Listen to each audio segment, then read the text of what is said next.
Joseph Edward Corcoran was born on April 18, 1975, in Fort Wayne, Indiana.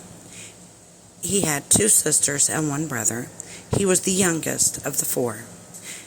In April of 1992, just 4 days shy of his 17th birthday, both of his parents were found deceased in their home with wounds inflicted by a shotgun.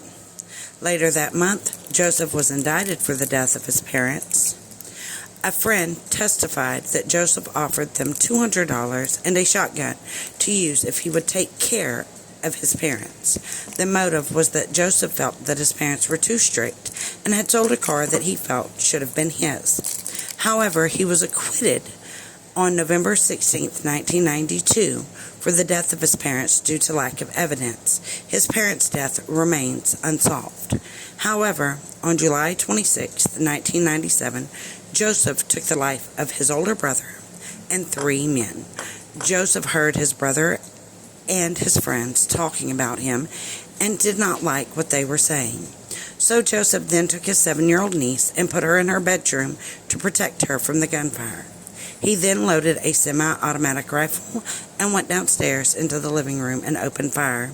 After he finished, Joseph set the weapon down and walked outside, where he asked a neighbor to call the police.